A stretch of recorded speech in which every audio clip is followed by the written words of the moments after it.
Hello and welcome. I'm Paul, and this is my channel, WellBeing with Paul. In today's episode, I'd like to share with you something I like to call fake confidence and true confidence. So let's start with fake confidence. This is best described through a situation. Now, this one I made up, but actually does happen more frequently than not, where people encounter this form of what I would call fake confidence. So let's imagine for a moment that you have taken part in some form of exam or test, okay? And you and your classmates, or equivalent value, are having your results published on a piece of paper on the door of where you learn, okay? And where the scores are highest at the top and lowest at the bottom. You arrive with your so-called friend, and they immediately see where your score is. You maybe have a high score, maybe second, third, or fourth, highest in the group. And they go, "Oh my God, that's amazing! Congratulations to you, that's amazing! You worked so hard, you studied so hard. That is the grade you deserve, that's amazing! Oh, you're so awesome! 80%, 70%, that's awesome! I can't believe it!" They then look up and see their score happens to be maybe the highest score, something equivalent. And they go, "Oh my, what? I'm the top, I got 98%? That's impossible. No way. I didn't even study. I didn't work as hard as you. Honestly, how did I get a score like that? They must have got our scores muddled up. Because I didn't study, I didn't work hard. You did all those things, and I got a higher score. They must have got our scores muddled up. We must talk to the teacher about this, because I honestly, I didn't work that hard. I have no idea why my score is so high and yours is lower than mine. Honestly, I don't know what's going on. And that ends the scenario. But I hope you notice in here some of the little small things that person did in that situation to raise themselves and lower you. Well, the figurative speaking of you. Okay. So let's have a look at that situation with a little more detail. So the first thing they said is they highlighted once they saw their score, they highlighted that they didn't work. They didn't try. They didn't put in the effort that you had. You worked so hard. You studied so much. So what we start to see here is they're elevating themselves through the image of not even trying, but getting a much higher grade than someone who did try really hard and didn't get the same grade. This is an elevation method, which I have identified, or I would like to call fake confidence. And this type of situation happens so frequently.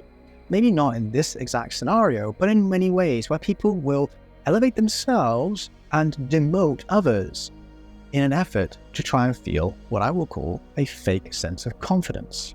Now, my observations, I believe this form of confidence is born from our modern day society, where we are told from a very young age that the top 5%, the top 1%, the top X percent will be the ones who get the job, get the career, get the money, get the X.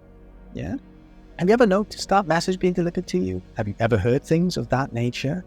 That if you are in the top group, you will have X success?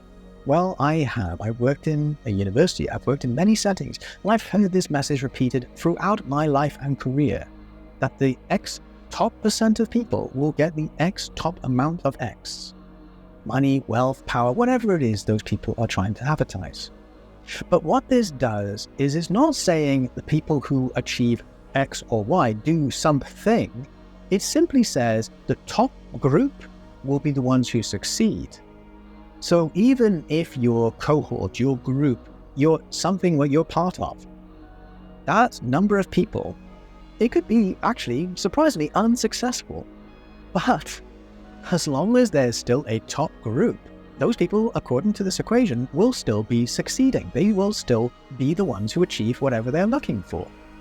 So it's not based from that equation, based on verbal information anyway, that is not based actually by success of practice. It is success of the group.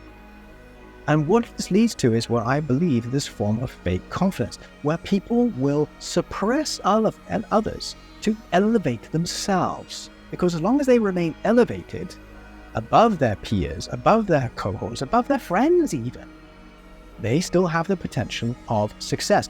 But the key thing is recognizing this feels much more like a survival technique, because people need things to survive. We need food to survive. We need shelter to survive. We need modes of transport to engage with those things and such. But it does, I feel, come from a sense of survival, which makes it into this primitive approach of trying to elevate ourselves with a sense of, if I don't, what bad thing might happen to me? So this is what I call fake confidence. And I've seen it so many ways and so many times over the course of my life and career. I would like you to have a think for a moment and see if you ever had those experiences. Now, I'm not trying to call those people out in any negative way. I'm trying to reflect on why they're doing it, so we can start to think about how we can change it. But as we mostly know, we can't really change others, but we can certainly change how we interact with them or change ourselves. And that now brings me to true confidence.